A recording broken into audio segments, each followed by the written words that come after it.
Shalom Bapak Ibu, saudara-saudari dan adik-adik yang dikasihi Tuhan Yesus.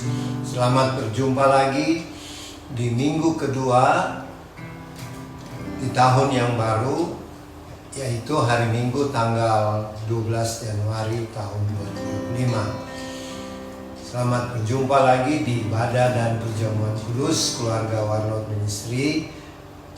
Oleh sebab itu jangan lupa sediakan roti dan anggur perjamuan kudus, bisa juga diganti dengan biskuit, sirup atau teh. Mari kita buka dulu dengan kita berdoa.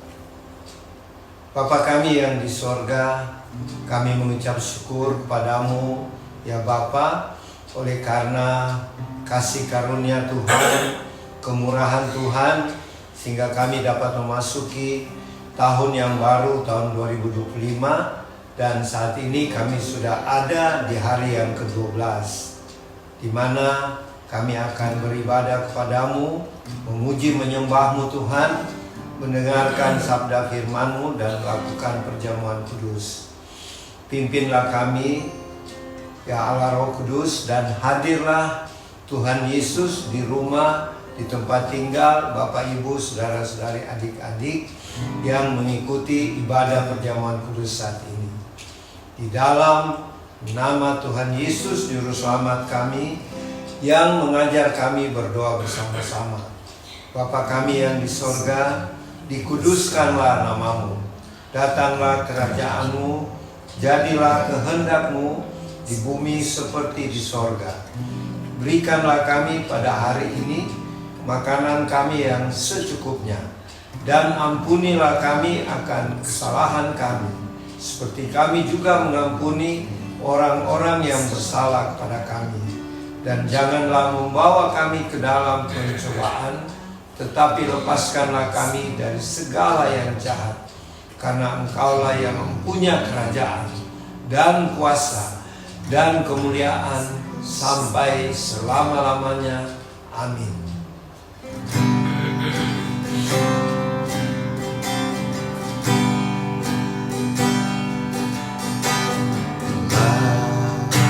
Ku buka mataku dan lihat wajah-Mu, tersanjung bila ku lihat hidupku dan karya tangan-Mu.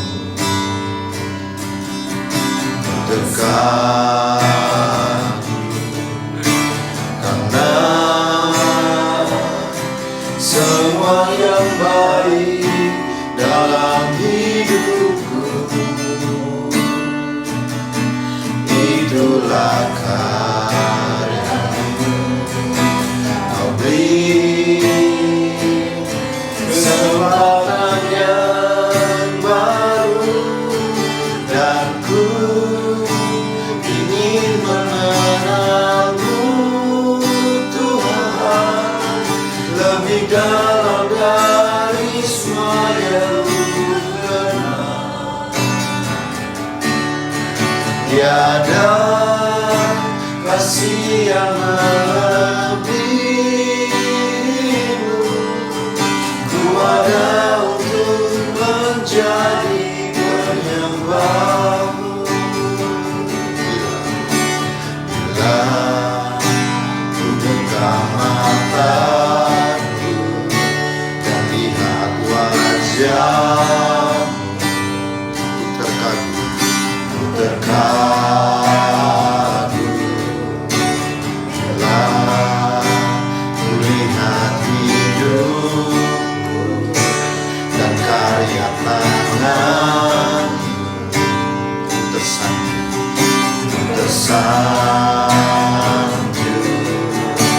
karena semua yang baik dalam hidupku, itulah karya-Mu. Kau beri kesempatan yang baru, dan ku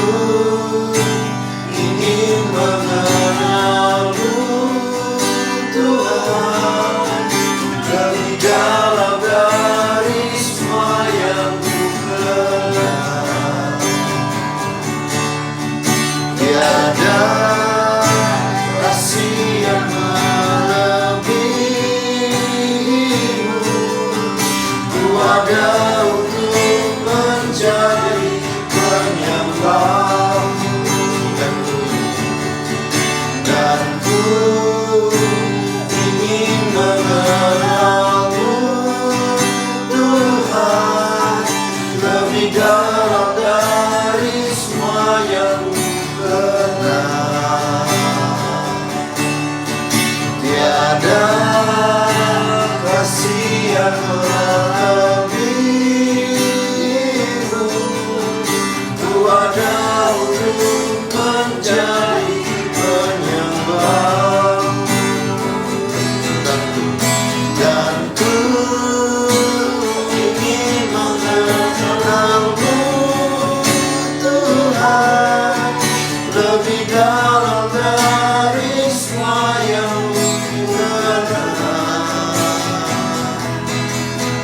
Tiada kasih yang melebihimu.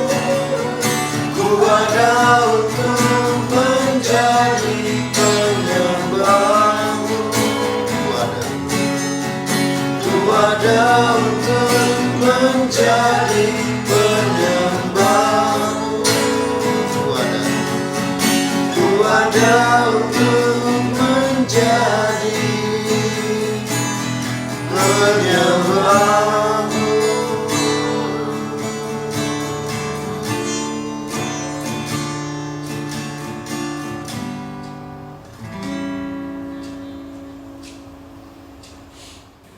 Bapak Ibu, saudara-saudari dan adik-adik yang dikasihi Tuhan, kini saatnya kita masuk dalam pemberitaan firman Tuhan. Sediakanlah pembacaan dari kitab Injil Matius pasal 16. Kita baca mulai dari ayat 13 sampai ayat 19. Injil Matius pasal 16 mulai dari ayat 13 sampai dengan ayat 19. Mari kita berdoa minta pimpinan Roh Kudus. Kita berdoa. Bapa Surgawi, terima kasih untuk waktu dan kesempatan yang berharga ini di mana firman-Mu akan diberitakan. Kami mohon kiranya Roh Kudus mengurapi kami semuanya, baik kami yang mendengarkan maupun hamba-Mu yang akan menyampaikan, sehingga firman yang akan ditaburkan dan diberitakan sesuai dengan rencana dan kehendak-Mu Bapa. Berfirmanlah ya Tuhan, kami siap mendengarkan, merenungkan dan melakukannya. Di dalam nama Tuhan Yesus Juru Selamat kami. Amin.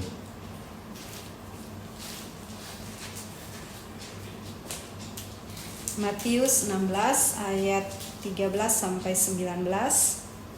Setelah Yesus tiba di daerah Kaisarea Filipi, ia bertanya kepada murid-muridnya, "Kata orang, siapakah anak manusia itu?" Jawab mereka, "Ada yang mengatakan Yohanes Pembaptis, yang lain mengatakan Elia, dan yang lain lagi mengatakan Yeremia atau salah seorang dari para nabi." Lalu Yesus bertanya kepada mereka, "Tetapi apa katamu, siapakah aku ini?" Jawab Simon Petrus, "Engkaulah Mesias, anak Allah yang hidup." Kata Yesus kepadanya, "Berbahagialah engkau Simon, anak Yunus, sebab bukan manusia yang menyatakan itu kepadamu, melainkan Bapa-Ku yang di surga. Dan aku pun berkata kepadamu, engkau adalah Petrus, dan di atas batu karang ini aku akan mendirikan jemaat-Ku, dan alam maut tidak akan menguasainya. Kepadamu akan kuberikan kunci kerajaan surga. Apa yang kau ikat di dunia ini akan terikat di surga, dan apa yang kau lepaskan di dunia ini akan terlepas di surga." Amin.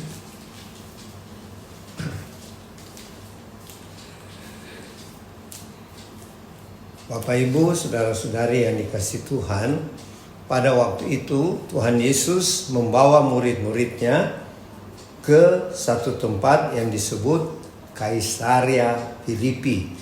Kaisarea Filipi ini adalah tempat tinggal orang-orang yang non-Yahudi ya. Jadi Tuhan membawa murid-muridnya untuk menenangkan diri, karena sebelumnya Tuhan Yesus bersama murid-muridnya sering diserang oleh ahli-ahli Taurat, orang-orang Farisi. Jadi terjadi perselisihan, dan untuk menenangkan diri Tuhan membawa murid-muridnya yang 12 ini ke suatu tempat yang disebut Kaisarea Filipi, yaitu kalau kita ke Israel sekarang di daerah dataran tinggi Golan ya. Pada zaman Tuhan Yesus di situ yang tinggal kebanyakan orang non-Yahudi ya, dan mereka masih percaya kepada dewa-dewa. Salah satunya disebut Dewa Pan.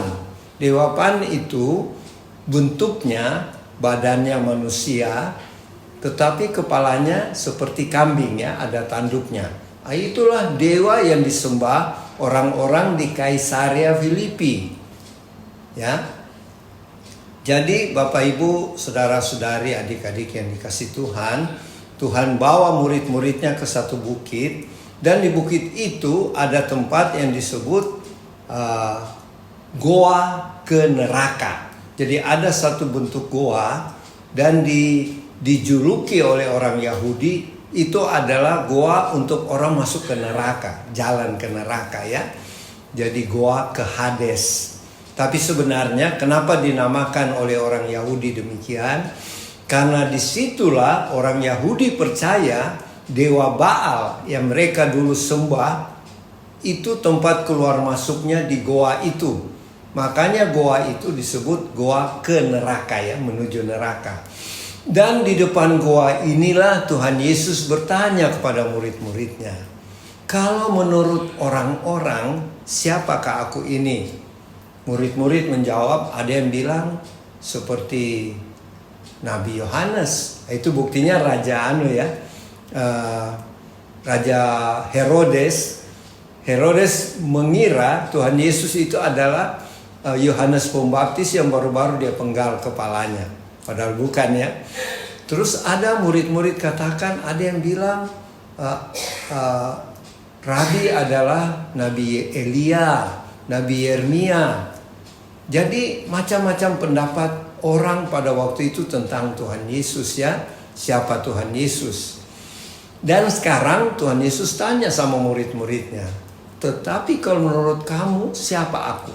Nah, yang mewakili murid-murid pada waktu itu Petrus. Petrus memang orangnya spontanitas ya. Jadi temannya masih pikir-pikir, mungkin Petrus sudah duluan. Petrus katakan, engkau adalah anak Allah, Mesias. Ya. Nah, apa jawab Tuhan Yesus? Berbahagialah engkau Petrus, karena yang berkata itu kepadamu adalah Bapa di sorga. Jadi bukan karena pikiran Petrus ya, karena pekerjaan Roh Kudus yang berbicara di Petrus bahwa Tuhan Yesus itu adalah anak Allah dan Mesias. Kenapa bisa demikian ya? Tentu ada sebabnya. Kemudian Tuhan Yesus katakan, di atas batu karang ini aku akan mendirikan gerejaku, dan alam maut tidak akan menguasainya. Jadi Tuhan tunjuk itu goa Hades, goa tempat orang-orang Kaisarea Filipi menyembah dewa Pan itu, dewa yang kepalanya kambing, badannya manusia, itu roh jahat ya. Dan di goa itu Tuhan katakan, di bukit inilah, di atas batu karang ini, aku akan mendirikan gerejaku. Dan Petrus, engkau adalah batu karang ya. Karena Petrus punya watak memang keras ya, jadi seperti batu karang. Dan kemudian apa yang kau ikat, tapi Tuhan Yesus katakan bukan cuma untuk Petrus saja, tapi kepada ke-12 murid Tuhan berkata, apa yang kamu ikat di bumi akan terikat di sorga. Apa yang kamu lepaskan di bumi akan terlepas di sorga. Nah, apa artinya ini Bapak Ibu Saudara-saudari, adik-adik firman Tuhan di minggu kedua di bulan Januari tahun baru 2025 ini? Pertama, ketika Tuhan bertanya kepada murid-muridnya, kalau menurut murid-murid siapa dia, Petrus langsung spontan berkata, engkaulah anak Allah, Mesias, juru selamat yang ditunggu-tunggu ya. Kenapa sampai Petrus spontan berkata begitu? Pertama, itu memang seperti Tuhan Yesus katakan, itu adalah Allah Bapa yang menyatakan kepadamu. Tetapi tidak gampang ya Allah Bapa bisa berbicara sama Petrus kalau tidak ada hubungan yang akrab antara Petrus, murid-murid yang lain dengan Tuhan Yesus.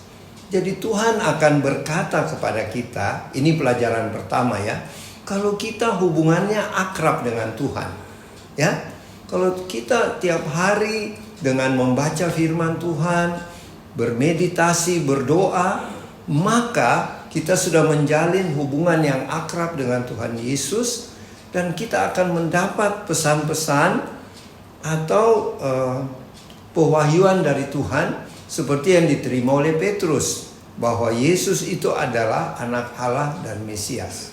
Ya.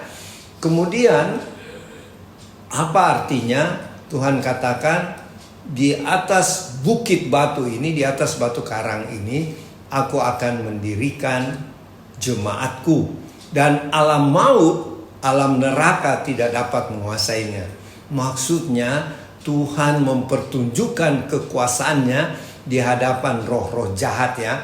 Karena di goa di dekat Tuhan Yesus berdiri dengan murid-muridnya, jadi Tuhan Yesus sengaja ya membawa 12 muridnya ke Kaisarea Filipi untuk menyatakan bahwa dia memang Tuhan ya. Jadi orang Yahudi semua tahu bahwa di goa ini tempat penyembahan dewa Pan, atau dewa yang dianggap memberikan kesuburan, memberikan kekayaan dan lain sebagainya. Tuhan menyatakan di atas bukit atau karang ini aku akan mendirikan gerejaku, jemaatku, dan alam maut tidak akan menguasainya. Maksudnya dengan pengakuan Petrus bahwa Tuhan Yesus itu Mesias dan Juru Selamat, anak Allah, Tuhan berjanji akan mendirikan jemaat Tuhan. Dan itu terbukti ketika Petrus pada hari Pentakosta berkhotbah, 3.000 orang bertobat ya. Nah ini janji Tuhan terlaksana pada waktu hari Pentakosta, hari turunnya Roh Kudus, dan juga kepada semua murid-murid, bukan cuma Petrus ya, murid-murid yang lain juga Tuhan pakai untuk membangun gerejanya, seperti Thomas membangun gereja di India, Bartolomeus di tempat di Spanyol, dan 12 murid itu dipakai Tuhan luar biasa ya. Jadi alam maut, maksudnya iblis dan roh-roh jahat tidak bisa menguasai gereja Tuhan. Karena yang memelihara dan melindungi gereja Tuhan adalah Tuhan Yesus sendiri. Jadi pelajaran yang kita bisa petik di sini, marilah kita bergaul akrab dengan Tuhan Yesus lewat pembacaan firman, baca Alkitab setiap hari, berdoa setiap hari, dan setia tetap melayani dan mengikuti ibadah baik di gereja, di persekutuan, maka hubungan kita dengan Tuhan Yesus akan semakin akrab. Dan melalui kita juga Tuhan akan memberitakan Injil melalui talenta-talenta kita. Kita akan memberitakan Injil kemana-mana sehingga banyak jiwa-jiwa yang akan dimenangkan. Dan jangan lupa, bagi siapa yang memberitakan Injil seperti Petrus dan murid-murid yang lain, termasuk kita diberi kunci kerajaan sorga, yaitu apa yang kita ikat di bumi akan terikat di sorga, apa yang kita lepas di bumi di dunia akan terlepas di sorga. Apa artinya itu? Itu artinya ketika kita menjadi pemberita Injil, kita memberitakan Injil Tuhan Yesus, kita diberi otoritas oleh Tuhan, sehingga kunci kerajaan sorga yaitu keselamatan ada pada kita. Jadi seperti sekarang saya memberitakan Injil ya, maka keselamatan akan terbuka ya bagi siapa yang mendengar dan percaya. Itu maksudnya ya. Jadi kunci kerajaan sorga diberikan oleh Tuhan Yesus selain kepada Petrus dan murid-muridnya, dan kepada siapa saja anak-anak Tuhan yang mau memberitakan Injil ya. Dan kita diberi kuasa untuk apa yang kita ikat di bumi terikat di sorga, apa yang kita buka di bumi akan terlepas di sorga. Artinya apa yang kita lakukan Tuhan Yesus akan menopang dari sorga. Jadi tidak ada perkara yang mustahil ya. Jadi marilah, pertama kita harus rajin baca firman, berdoa untuk menjalin hubungan lebih akrab dengan Tuhan Yesus, Roh Kudus dan Bapa Sorgawi. Dan kemudian kita rajin untuk memberitakan Injil, baik melalui khotbah seperti saat ini, melalui kehidupan kita sehari-hari sesuai talenta kita masing-masing di marketplace kita masing-masing. Sehingga jangan lupa kita juga diberi kuasa oleh Tuhan, yaitu memegang kunci kerajaan sorga. Itu salah satu hak istimewa pada anak-anak Tuhan ya. Apa yang kita ikat di bumi terikat di sorga. Apa yang kita lepas di bumi terlepas di sorga. Artinya Tuhan Yesus akan menunjang apa perkataan kita, apa yang kita beritakan, dan apa yang kita buat. Semoga firman Tuhan ini dapat menjadi berkat dan menjadi kekuatan, pedoman bagi kita sekalian. Terpujilah Tuhan Yesus. Selamat siang Bapak Ibu, saudara-saudari di rumah, serta teman-teman Warlot. Kita jumpa lagi. Tadi Opa sudah bawakan dari Matius 16 ayat 13 sampai 19. Saya menambah sedikit pengertian yang saya ambil dari pembacaan ini. Pengakuan Petrus judulnya, bagaimana seorang pribadi atau satu kelompok seperti murid-muridnya yang saat itu bertemu dengan Tuhan Yesus dalam persekutuan. Apakah ada juga orang-orang yang tipe seperti Petrus? Saya bawa pemberitaan pada siang ini, kita pusatkan di Petrus ya. Saya tidak ulangi yang lain karena Opa sudah bawakan tadi. Saya berpikir, saya renungkan, apakah Petrus zaman sekarang ada juga Petrus seperti Petrus yang Petrus sendiri, apakah ada juga Petrus demikian di zaman kita ya. Kalau saya mempelajari sedikit, membaca, ada tulisan-tulisan mengatakan bahwa secara garis besar, secara pengertian pasar kita kaum biasa ya, bahwa Petrus orangnya keras emosional ya. Saya melihat dari cerita yang kita baca, tapi saya merenungkan kenapa Tuhan Yesus katakan, di atas ini aku mendirikan batu karang ya. Saya tidak ulangi, Bapak Ibu bisa tahu di situ pembacaan. Di mana kelebihan Petrus? Saya coba angkat itu untuk menjadi contoh bagi kita generasi akhir zaman. Setelah saya membaca, sedikit merenungkan, sifat Petrus adalah kata yang saya ulangi tadi, mengatakan bahwa Petrus orangnya emosional ya. Mau sesuatu dia mengetahui apa yang dia mau ya, bahasa pasarnya dia mau lebih dari yang lain. Tapi saya kebalikan dari apa yang Petrus katakan, dilihat secara umum. Saya pelajari sifatnya ya, sifat yang mendasar, yang saya membaca juga di buku-buku dan Alkitab sendiri memberikan pengarahan itu lebih dalam. Tapi saya renungkan lebih jauh bagaimana seorang Petrus, kenapa dia begitu emosional ya. Yang saya ambil setelah perenungan, sebenarnya Petrus adalah pribadi yang sangat bergantung pada Tuhan, sangat mengetahui Tuhan boleh saya katakan di situ. Dan selalu mau melihat satu kebenaran bagi Tuhan, mau memperlihatkan dia benar di hadapan Tuhan, ya. Sampai dengan sifatnya kadang-kadang tidak mencapai apa yang diinginkan, dia lakukan dengan perkataan sampai pada sikap, perkataan dan sikapnya sampai pada waktu Yesus disalib. Saya merenungkan dalam-dalam di situ. Setelah saya renungkan, saya bawa kepada sifat kehidupan manusia pada umumnya. Pada umumnya itu hal yang normal. Silih berganti, tetapi yang paling tertarik saya bahwa dia tahu Tuhan. Dia bersandar dia Tuhan. Dia tahu kebenaran yang hakiki ada di Tuhan. Dan setelah dia renungkan itu, dia bawa dalam kehidupannya, dan banyak hal-hal yang benar, malah dia ingin sekarang orang lain lebih harus tahu Tuhan.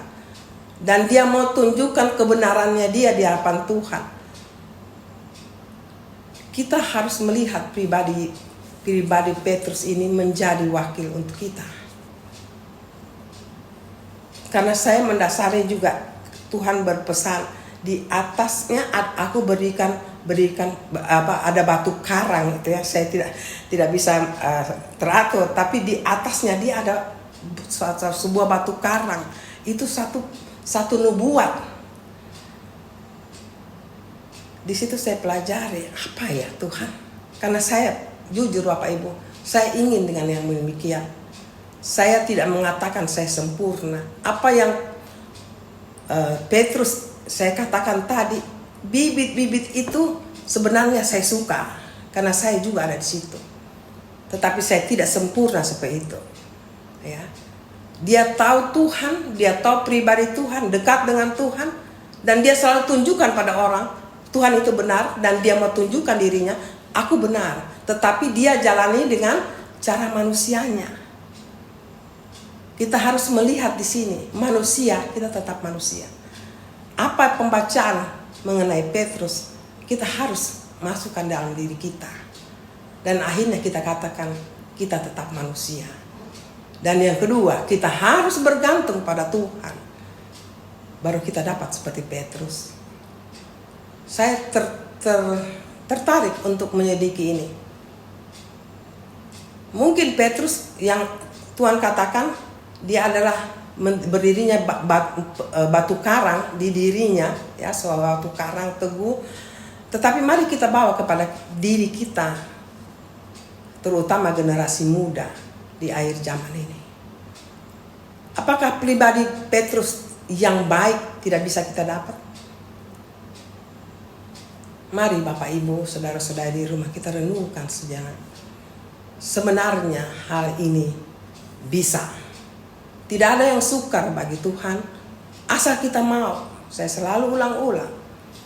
Saya bisa berikan apa yang kamu mau, apa yang kamu minta. Tetapi apakah kamu mau aku didik? Itu pertanyaan. Karena kenyataan banyak hal yang kita jalani. Kita rindu melayani. Tapi Tuhan bawa kita dengan step, bukan kita semau. Tuhan bawa kita, mendidik kita di situ. Pada satu saat yang kita tidak duga, kadang-kadang ada sesuatu yang keras kita harus lewati. Tuhan izinkan, karena di situ kita ditapis juga, di belajar. Nah, biasa di sini kita mandek di sini, kita bergejolak sendiri dalam diri kita. Ya.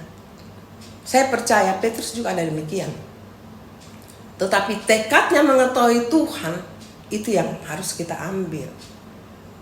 Walaupun kita jalan ada kerikil-kerikil, tapi mindset kita ke dalam hati, Tuhan segalanya. Tidak ada jalan keluar selain Tuhan. Itu yang Petrus memulainya dari situ. Sampai dia tidak goyang. Walaupun dia salah, silih berganti, tetapi dia tidak pernah goyang mengenai imannya. Kita harus contoh, Bapak Ibu, iman Petrus. Ya. Kalau kita melihat Petrus, kita lihat untuk maju. Tetapi kita kadang-kadang manusia melihat kita dulu. Kalau kita mau, kita naikkan pada Tuhan. Tuhan, aku mau. Bisa kita katakan, aku mau seperti Petrus, aku mau seperti Yohanes, ada 12 rasul. Bisa, kebetulan saat ini kita baca mengenai Petrus. Dan Petrus juga mewakili bahwa apa yang kau bicarakan itu bukan engkau, adalah Roh Kudus, Bapakku yang berikan. Sampai Tuhan Yesus mengatakan itu. Sekarang kita juga melihat, apakah hal Tuhan Yesus mengetahui Petrus? Tidak ada zaman sekarang mengenai orang yang seperti Tuhan Yesus. Mari kita renungkan. Kalau saya melihat Tuhan Yesus untuk sekarang itu menjadi satu karunia. Saya renungkan di situ. Ya, itu untuk kita karunia. Tuhan Yesus tetap Tuhan Yesus, tapi Tuhan Yesus waktu itu manusia juga. Sampai dia dapat hal demikian, hubungannya dengan Tuhan sangat dekat dengan Bapaknya. Sampai dia lihat Petrus. Ya, kita waktu sekarang kita melihat itu, karena kita katakan dia Tuhan. Tetapi saat itu dia manusia biasa, Bapak Ibu. Sekarang kita bawa di generasi kita. Kan Tuhan Yesus katakan, aku pergi, tapi apa yang aku pernah buat bisa kamu buat, bahkan lebih. Saya tertempel di situ. Apakah orang-orang seperti Tuhan Yesus saat ini seperti Tuhan Yesus? Tidak ada. Ada banyak sekali, Bapak Ibu. Bahkan saya ada di situ. Tetapi semua itu karunia. Nah, karunia ada karena hubungan kita dengan Tuhan. Ada orang dibawa dari lahir. Apakah dia mau memakai karunia-Nya? Saya tidak dari situ. Saya sudah besar baru saya bisa. Tapi saya tanggung jawab. Wow, bukan saya. Saya tidak bisa, saya dapat. Nah, dasar-dasar inilah harus kita bawa seperti Petrus. Hati Petrus. Nah, Tuhan melihat itu. Bahwa yang berbicara dengan bukan engkau. Dan dia mengakui, engkaulah Al-Masih. Seperti firman tadi, penyelamat dunia. Ya, mari kita renungkan. Semua apa yang terjadi pembacaan hari ini bisa juga ada di generasi kita. Yang menjadi pertanyaan, maukah kita? Saya selalu ajak teman-teman Bapak Ibu di rumah, mari kita ajak pribadi kita. Kita ada kelemahan, tapi kalau kita melangkah dengan Tuhan, jangan berusaha tidak memikir kelemahan kita. Tapi itu juga manusiawi. Saya juga begitu. Begitu rasa, mungkinkah, bisakah? Tetapi saya terus berdoa. Saya bawa dia ke belakang untuk kita maju bersama Tuhan. Karena kalau kita pikir Bapak Ibu, kita tidak akan maju karena melihat kekurangan kita. Jadi pembacaan hari ini kita menjadi contoh Petrus. Emosional, tapi sebenarnya kalau dia lembut hatinya. Karena tahu kebenaran itu. Dan dia selalu mau ada di muka, mau tunjukkan kebenaran itu. Itu sifat Petrus. Tetapi kadang-kadang kalau dia melawan dari itu, kita lihat bagaimana waktu Tuhan Yesus dengan perahu. Salah satunya yaitu waktu Tuhan Yesus disalibkan. Saya tidak ulang banyak cerita. Tapi mari, karena selalu ada di samping Tuhan, bukan di samping, dan Tuhan selalu ada di situ, dan Petrus selalu diyakinkan bahwa aku memakai engkau. Bapak Ibu, manusia tidak bisa hidup sendiri. Apalagi kita anak Tuhan. Tetap bergantung pada Tuhan. Semua apa yang kita punya, baik kita sadar tidak baik sifat kita, baik di mana, ya, semua tetap dengan Tuhan, tidak ada alasan. Bapak Ibu, mari kita seperti Petrus. Akhirnya dia memegang satu kunci yang Tuhan berikan. Saya sangat senang dengan pribadi Petrus. Ya, tapi memang orang begini, kalau kita renungkan sedikit ya, kalau kita orang begini ada yang tidak baik, tapi kalau lebih dalam kita tahu dia baik sekali. Ya, tidak mungkin menurut kita dia emosional, tapi menurut Tuhan apa yang kita baca. Terima kasih untuk Tuhan Yesus. Itu menegur karakter kita. Kita pertama harus menjadi karakter Tuhan dulu. Kalau kita mau lengkap dengan karakter Tuhan, Bapak Ibu, susahnya, ya. Tetapi karena kita mau, Tuhan berkata, mari, aku yang bimbing kamu sampai sempurna.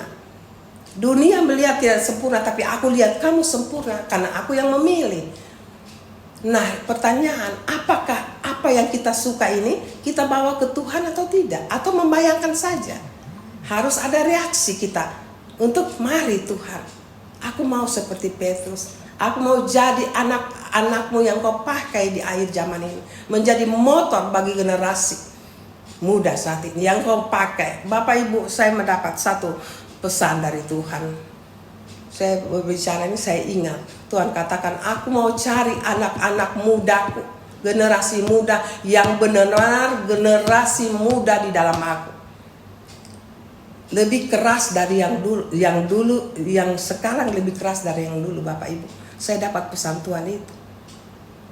Bahkan kalau kita katakan bisa-bisa kita tidak boleh cacat. Kenapa? Karena kita bergantung. Seperti Petrus.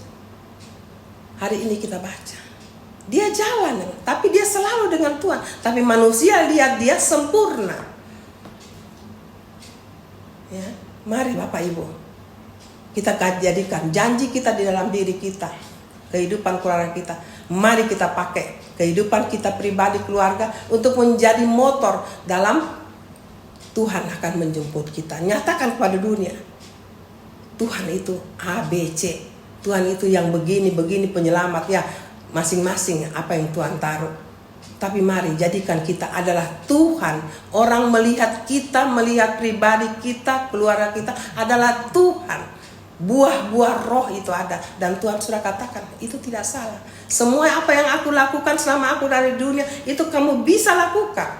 Bahkan lebih. Jadi Bapak Ibu, saya tidak ulang lagi. Terima kasih untuk firman hari ini.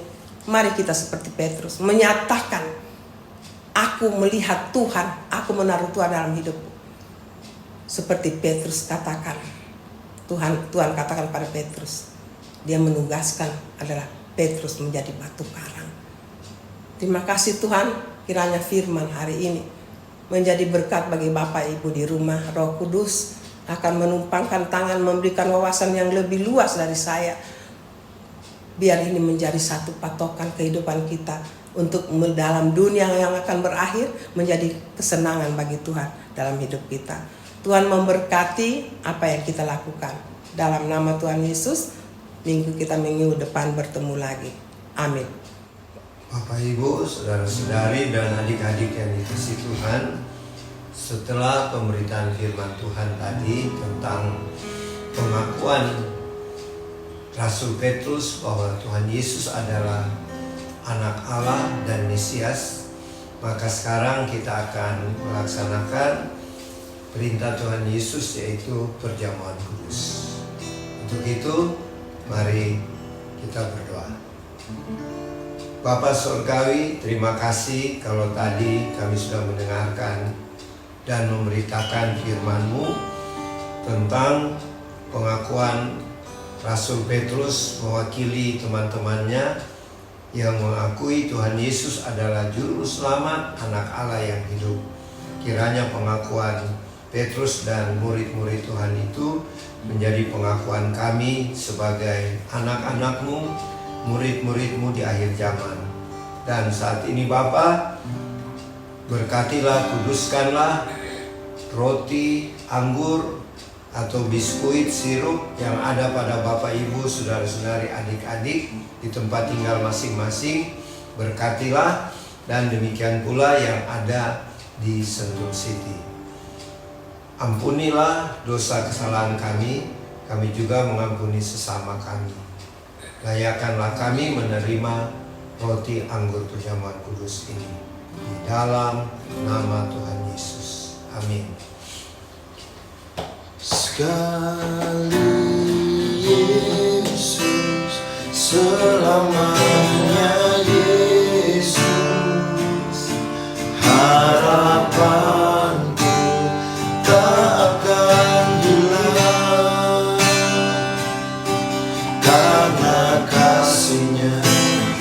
sekarang ku ada. Oh Yesusku, cinta Kau selama sekali Yesus, selamanya Yesus. Harapanku tak akan hilang karena kasih-Nya sekarang ku ada. Oh Yesusku, cinta Kau selamanya.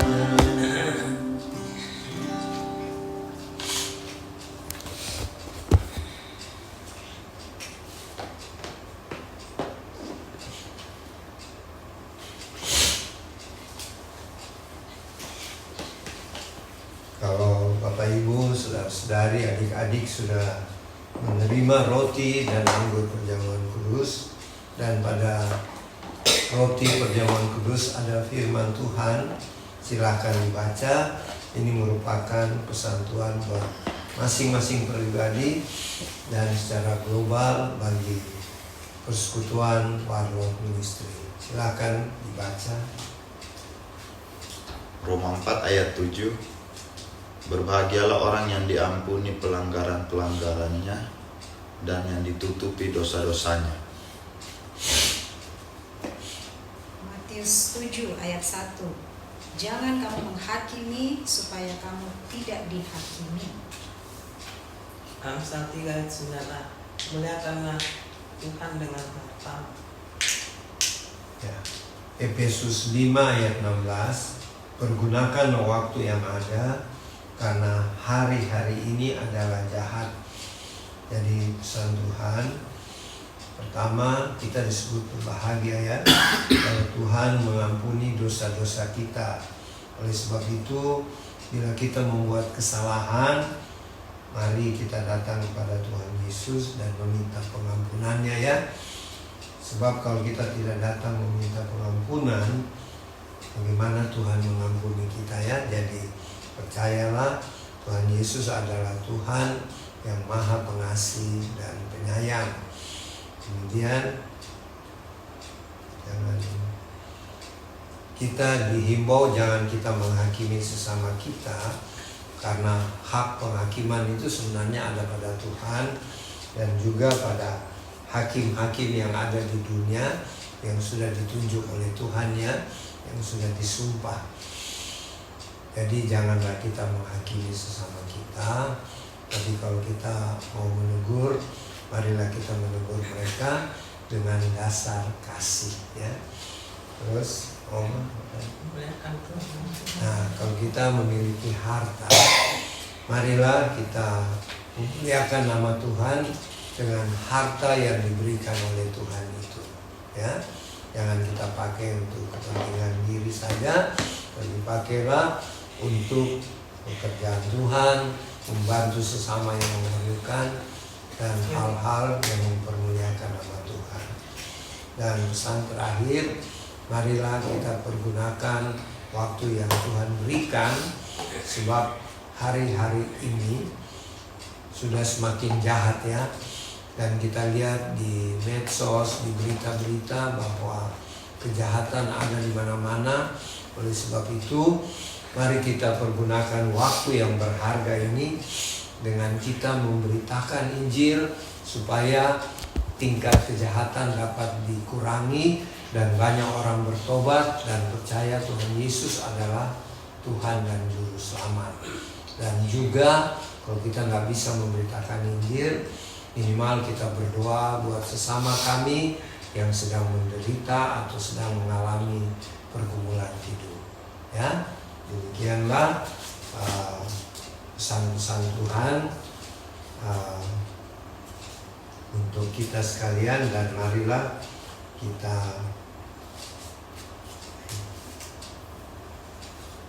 angkat roti perjamuan kudus.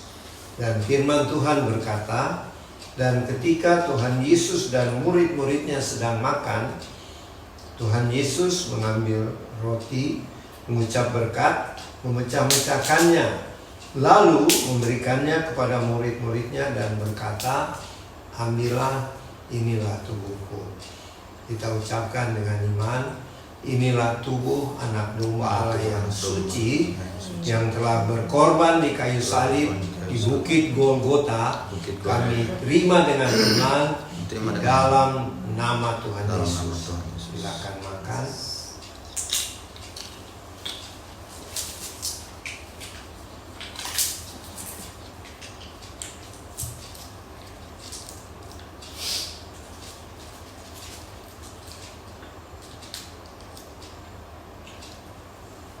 Kita angkat cawan perjamuan. Sesudah itu Tuhan Yesus mengambil cawan, mengucap syukur, lalu memberikannya kepada murid-muridnya, dan mereka semuanya minum dari cawan itu. Dan Tuhan Yesus berkata kepada murid-muridnya, inilah darahku, darah perjanjian yang ditumpahkan bagi banyak orang. Kita ucapkan sama-sama, inilah darah anak domba Allah yang suci, yang telah tercurah di kayu salib di bukit Kalvari. Kami terima dengan iman dalam nama Tuhan Yesus. Silakan minum.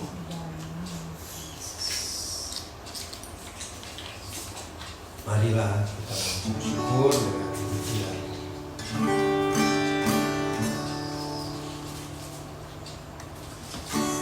Dalam segala keadaan,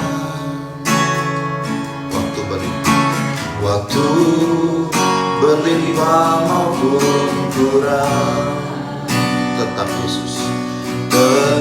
Yesus yang mempesona hatiku. Dia beri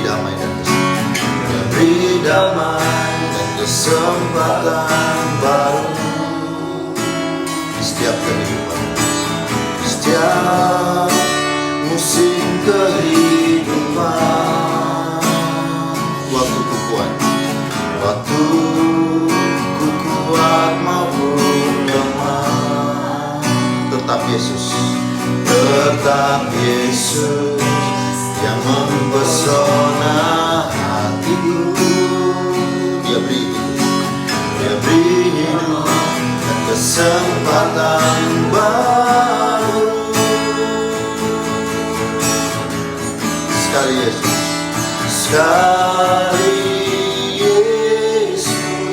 selamanya Yesus.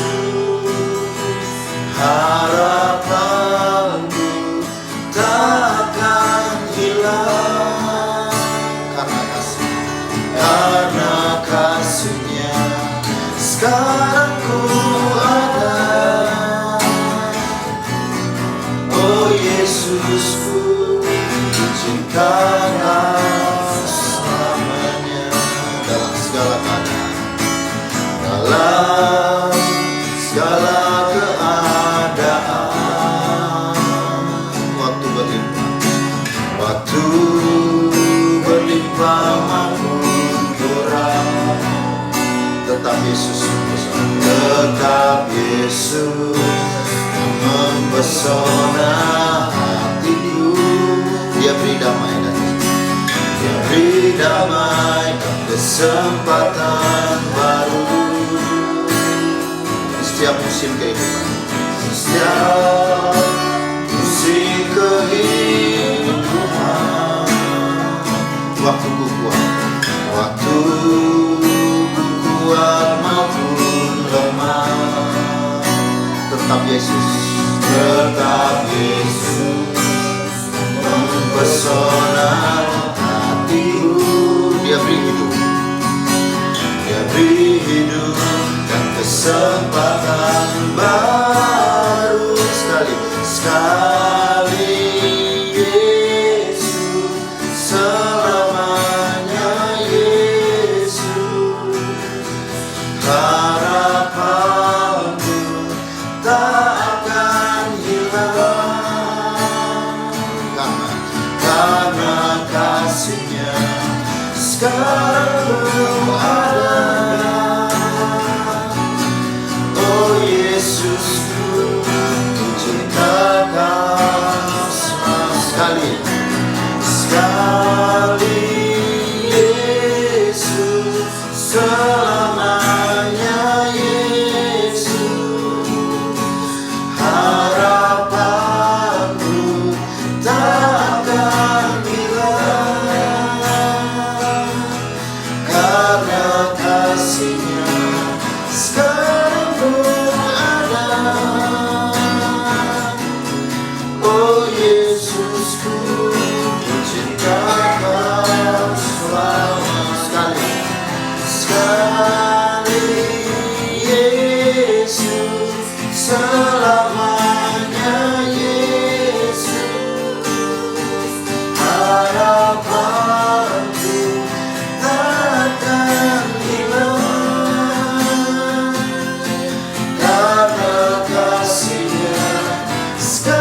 kasih-Nya sekarang pun ada.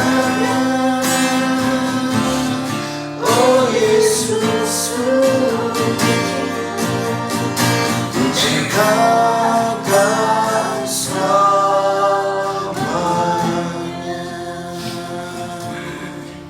Ya Bapa Surgawi, itulah kerinduan hati kami untuk tetap Tuhan Yesus, tetap Tuhan Yesus, dan kami mau mengasihi-Mu sampai selama-lamanya Tuhan, karena Tuhan Yesus lebih dulu mengasihi kami, bahkan telah berkorban untuk keselamatan kehidupan kami yang kekal. Terima kasih Bapa, dan saat ini kami berdoa buat Bapak Ibu, saudara-saudari, adik-adik yang sedang mengikuti ibadah perjamuan kudus keluarga Warlot Ministry ini. Berkatilah Bapak Ibu, saudara-saudari, adik-adik dalam pergumulan mereka setiap hari. Masalah demi masalah dihadapi bersama-sama dengan Roh Kudus, sehingga kami percaya masalah apapun dapat terselesaikan dan Roh Kudus akan memberikan jalan keluar yang terbaik. Bagi yang berada dalam keadaan sakit, mungkin sedang dirawat di rumah ataupun di rumah sakit, dengan kuasa nama Tuhan Yesus, oleh bilur-bilur Tuhan Yesus, kesembuhan terjadi bagi Bapak Ibu, saudara-saudari, adik-adik yang mengalami sakit saat ini. Dan bagi Bapak Ibu, saudara-saudari, adik-adik yang berbahagia karena hari ulang tahun atau mendapat promosi di dalam pekerjaan, mendapat kenaikan omset dalam bisnis, atau bermacam-macam berkat-berkat Tuhan, kiranya Tuhan menyempurnakan. Syukur dan terima kasih dari Bapak Ibu, saudara-saudari, adik-adik yang bersyukur hari ini dan di minggu yang sedang berjalan, khususnya bagi yang berulang tahun. Kiranya Tuhan mengaruniakan kesehatan, panjang umur, dan tetap berhasil di dalam studi bagi mereka yang masih dalam pendidikan, dan berhasil dalam pekerjaan dan bisnis bagi mereka yang sedang bekerja dan berbisnis saat ini. Terima kasih Bapak. Kami berdoa sekarang buat pemerintah bangsa kami. Kiranya Tuhan memberkati Bapak Presiden Bapak Prabowo Subianto dan juga Wakil Presiden Bapak Gibran Rakabuming Raka bersama keluarganya.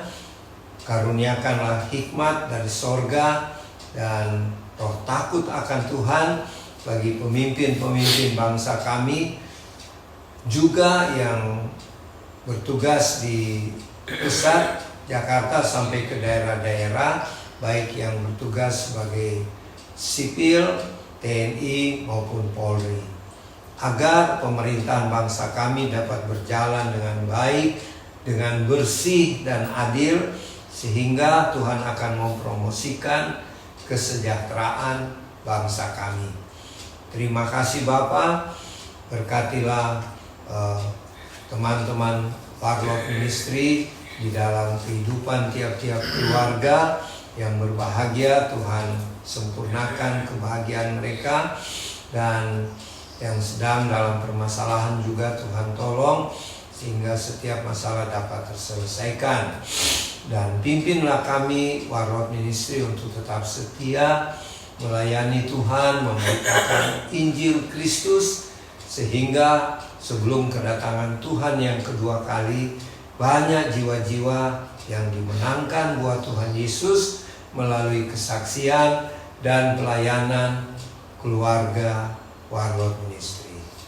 Terima kasih Bapak, dan sebelum kami mengakhiri ibadah dan perjamuan kudus keluarga Warlot Ministry ini, kami memohon berkat daripada-Mu.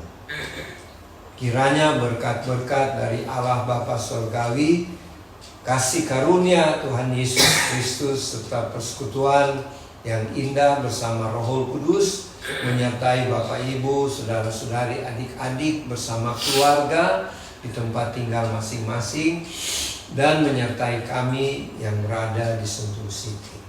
mulai hari ini sampai Maranatha Tuhan Yesus datang kembali, bahkan sampai selama-lamanya. Di dalam nama Tuhan Yesus. Yang bersyukur sama-sama katakan amin. Ibadah perjamuan kudus keluarga Warlot sudah selesai. Sampai jumpa minggu depan, hari Minggu tanggal 19 Januari 2025. Shalom, Tuhan Yesus memberkati.